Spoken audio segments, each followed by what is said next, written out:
Questions miss అయితే మార్కులు miss అవుతారు టెట్లో.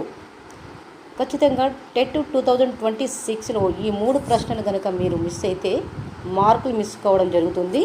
టెట్ అండ్ డిఎస్సి ఎక్స్పీరియన్స్ కోసం మరి ముఖ్య ఎంసీక్యూస్ గ్రోత్ వర్సెస్ డెవలప్మెంట్ మరి ఇంపార్టెంట్ బిట్స్ చెప్పడం జరుగుతుంది. పరీక్షలో మరి ఇవే రావచ్చు, అంటే ప్రీవియస్ పేపర్ ప్రకారము మరి ఈ ప్రశ్నలు అయితే తప్పకుండా రావచ్చు అని అనుకుంటున్నాను. మరి చివరి వరకు చూడండి, మీకు ఫుల్ క్లారిటీ అనేది వస్తుంది. ఇందులో భౌతిక శారీరక వికాసం, ఫిజికల్ డెవలప్మెంట్, శారీరక వికాసాన్ని అంచనా వేయడానికి ఉపయోగించే ప్రమాణం ఏది? ఆప్షన్స్ చూసినట్లయితే IQ, height and weight, interest, attitude.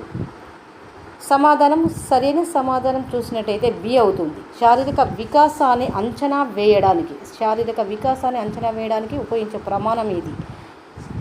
సరైన సమాధానం బి అవుతుంది, హైట్ అండ్ వెయిట్. ఎందుకంటే శారీరక వికాసాన్ని కొలవడానికి హైట్, వెయిట్ ముఖ్య సూచికలు అన్నమాట. ఇది ఖచ్చితంగా గుర్తుంచుకోవాల్సిన అవసరం ఉంటుంది. టెట్ అండ్ డిఎస్సి అభ్యర్థులకు చాలా ముఖ్యమైన ప్రశ్న. బాల్యంలో కండరాల సమన్వయం అభివృద్ధి చెందడానికి ముఖ్య కారణం ఏమిటి? బాల్యంలో కండరాల సమన్వయం అభివృద్ధి చెందడానికి ముఖ్య కారణం ఏమిటి? అంటే ఇది మరలా రావడం జరుగుతుంది. అంటే టెట్ డిఎస్సిలో కూడా ప్రతిసారి ఇవ్వడం జరుగుతుంది. బాల్యంలో కండరాల సమన్వయం అభివృద్ధి చెందడానికి ముఖ్య కారణం. ప్రశ్న చాలా గుర్తుపెట్టుకోండి. ఆప్షన్స్ చూసినట్లయితే ఆటలు, భయం, ఒత్తిడి, నిద్ర. సరైన సమాధానం అంటే కండరాల సమన్వయం. సరైన సమాధానం చూసినట్లయితే ఏ అవుతుంది, ఆటలు. ఎందుకు అనంటే ఆటలు పిల్లల్లో మోటార్ కోఆర్డినేషన్ అనేది మెరుగుపరచడం జరుగుతుంది. ఇక్కడ ప్రశ్నను చూసినట్లయితే మీకు ఆన్సర్ అదే విధంగా రావడం జరుగుతుంది. ఆటలు అంటే వివరణ. ఆటలు పిల్లల్లో మోటార్ కోఆర్డినేషన్ మెరుగుపరుస్తుంది కాబట్టి కండరాల సమన్వయం అభివృద్ధి చెందడానికి కారణం ఇదన్నమాట. 3వ ప్రశ్న చూసినట్లయితే పోషకాహారం లోపం వల్ల ప్రభావితం అయ్యేది?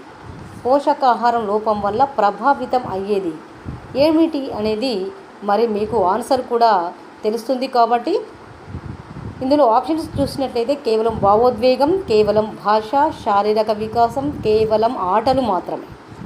పోషకాహార లోపం వల్ల ప్రభావితం అయ్యేది. సరైన సమాధానం చూసినట్లయితే సి అవుతుంది.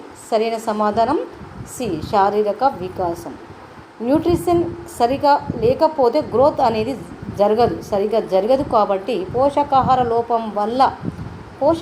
లోపం వల్ల ప్రభావితం అయ్యేది శారీరక